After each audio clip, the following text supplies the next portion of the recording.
दोस्तों, क्या आप भी घर बनाने की सोच रहे हैं या घर बनाने जा रहे हैं? तो कहीं ना कहीं आपके भी मन में ये सवाल आ रहा होगा कि आप जो घर बनाने की सोच रहे हैं कि उस घर को बनाने में कितना खर्च लग सकता है, कितना खर्च आने वाला है। ठीक है, तो आज की इस छोटी सी वीडियो में आपको डिटेल में बताऊंगा कि एक घर को बनाने में कितना खर्च लमसम आ सकता है। तो आपको पूरी जानकारी मिलेगी। ये छोटी सी वीडियो है, यदि आप भी इंटरेस्टेड हैं, देखना चाहते हैं तो पूरी वीडियो देखते रहिए। दोस्तों, वीडियो शुरू करने से पहले सबसे पहले वीडियो को लाइक कर दीजिए और आपने मेरे चैनल को सब्सक्राइब नहीं किया तो सब्सक्राइब करके बेल आइकन को भी क्लिक कर दीजिए हमारी लेटेस्ट वीडियो सबसे पहले देखने के लिए। तो दोस्तों, चलिए सबसे पहले हम जान लेते हैं कि एक घर को बनाने में किन किन चीज़ों की ज़रूरत पड़ती है। जैसा कि हम सभी जानते हैं, एक घर को बनाने के लिए लेबर मजदूर की ज़रूरत पड़ती है।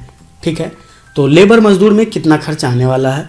उसके बाद घर बनाने के लिए ईंटें लगती है, तो ईंट में कितने खर्च आने वाला है। उसके बाद यहाँ पे लगेगा आपको सीमेंट। ठीक है, सीमेंट में कितना खर्च होगा। फिर यहाँ पे ज़रूरत पड़ेगा स्टील का, स्टील में कितना खर्च होगा। एग्रीगेट यानी रोड़ी पत्थर, इसे आप गिट्टी कह सकते हैं, गिट्टी में कितना खर्च होगा। सैंड यानी बालू, बालू में कितना खर्च आने वाला है। जब ये सारी चीज़ मिला करके जब एक बिल्डिंग खड़ी हो जाती है, उसके बाद दोस्तों यहाँ पे इलेक्ट्रिकल वर्क भी होता है। ठीक है, इलेक्ट्रिकल वर्क में कितना खर्च होगा।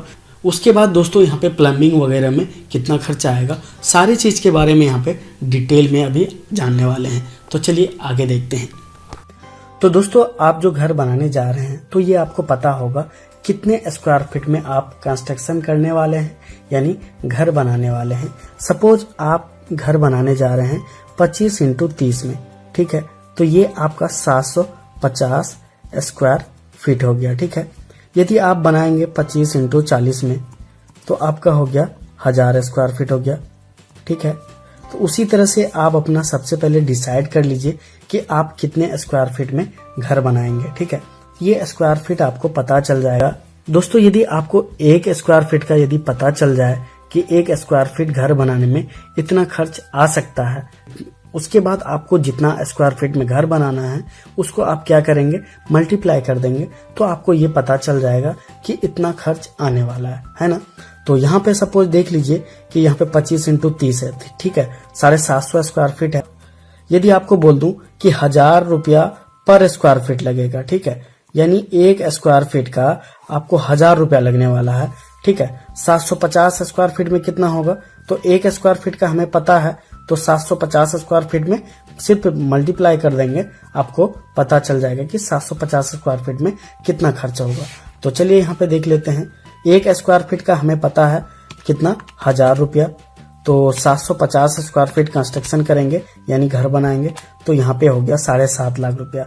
ठीक है, लेकिन आपको ये पता होगा कि कोई मजबूत घर बनाता है, कोई गांव में सिंपल सा घर बना लेता है। ठीक है, तो नॉर्मल घर, और कोई बहुत ज़्यादा खर्च करता है, उसमें टाइल वगैरह लगाता है, सब कुछ फिनिशिंग अच्छा और सब कुछ ब्रांडेड लगाता है, तो उस स्थिति में क्या होगा कि ज़्यादा खर्च होगा। ठीक है, तो इसीलिए यहाँ पे देख सकते हैं मैं class A, class B, class C में घर को डिवाइड कर दिया हूँ। ठीक है, यानी कंस्ट्रक्शन को डिवाइड कर दिया हूँ। दोस्तों, यहाँ पे क्लास ए में 1500 से 2500 रुपया 1 स्क्वायर फीट का खर्च लगेगा। ठीक है, ये डिपेंड करता है कि आप कौन सा सिटी से हैं। ठीक है, वहाँ पे मटेरियल वगैरह का किस तरह का कॉस्ट है। ठीक है, इसी पे यहाँ पे वेरिएशन होता है, कहीं पे कम लगता है तो कहीं ज्यादा लगता है।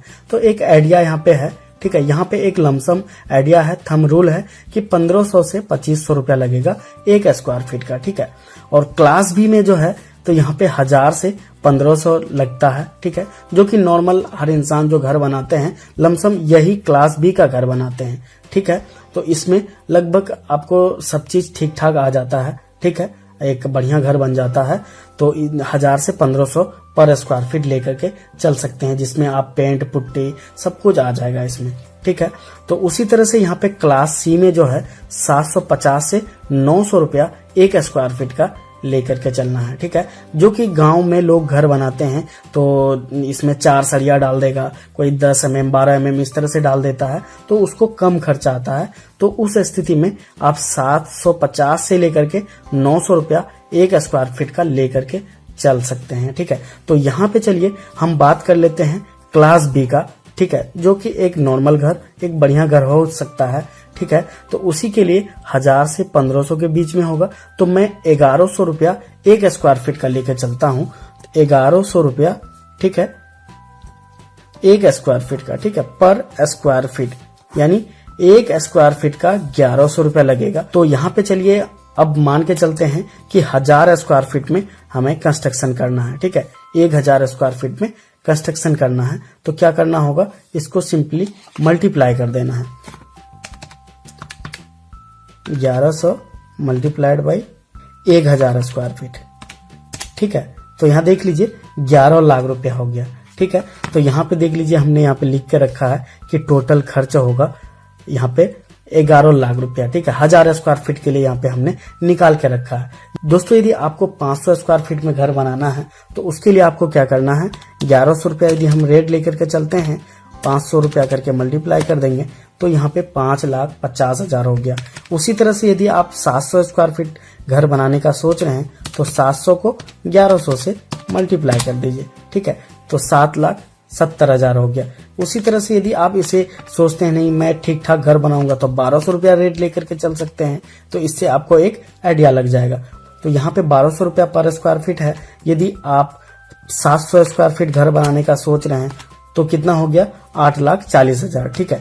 यदि इसी को 1200 रुपया करके हम लेकर के चलते हैं 1000 स्क्वायर फीट का तो कितना हो गया, 12 लाख रुपया हो गया, ठीक है। लेकिन यहाँ पे मैं लेकर के चला था 1100 रुपया पर स्क्वायर फीट 1 स्क्वायर फीट का।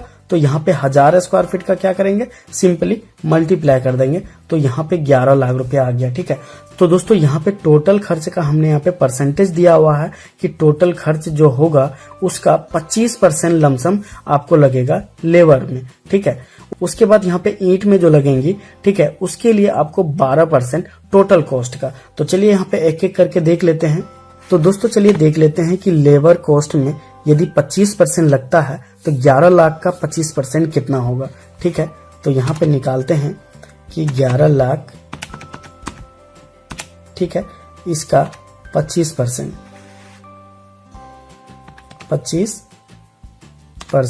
तो यहाँ पे देख लीजिए 2,75,000, ठीक है। तो यहाँ पे हमने डायरेक्ट यहाँ पे लिख करके रखा है कि 2,75,000 आने वाला है लेबर कॉस्ट में, ठीक है। उसी तरह से यहाँ पे 12% लगेगा किसमें, ब्रिक में, यानी ईंट में, ठीक है। तो चलिए यहाँ पे देख लेते हैं 11 लाख का 12%, ठीक है, 1,32,000 हो गया।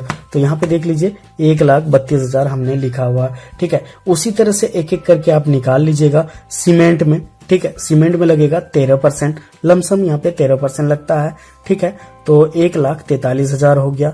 उसी तरह से यहाँ पे डोर एंड विंडोज में आपको लगने वाला है 12%, जो कि 1,32,000 होता है। उसके बाद स्टील में, यानी आप जो सरिया लगाएंगे, ठीक है, उसमें आपको खर्च आने वाला है 10%, यानी 1,10,000। उसी तरह से यहाँ पे एग्रीगेट यानी रोड़ी पत्थर, जिसे कह सकते हैं गिट्टी, ठीक है, गिट्टी और बालू में यानी सैंड में आपको 7% लगने वाला है, जो कि 11 लाख का 7% 77,000 रुपया होता है। उसी तरह से यहाँ पे इलेक्ट्रिफिकेशन में यानी इलेक्ट्रिकल वर्क के लिए आपको 8% लगने वाला है, जो कि 11 लाख का जब निकालेंगे 8% तो 88,000 होता है।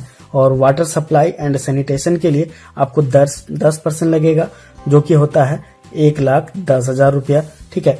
उसके बाद दोस्तों यहाँ पे 3 से 5% एक्स्ट्रा कॉस्ट लगता है, तो यहाँ पे 3% हमने लिखा है, ठीक है। तो 3% हो जाता है 11 लाख का 33,000 रुपया, ठीक है। तो इस तरह से आपको पता चल गया कि कौन सा आइटम में कितना कितना खर्च आने वाला है। तो ये हमने यहाँ पे दे दिया है, ठीक है। ये आई होप कि दोस्तों ये वीडियो आपको अच्छी लगी होगी। यदि अच्छी लगी प्लीज वीडियो को लाइक कर दीजिए, कमेंट कीजिए और अपने दोस्तों के साथ शेयर भी कीजिए। मिलते फिर और एक न्यू प्लानिंग के साथ, तब तक के लिए बाय बाय, टेक केयर।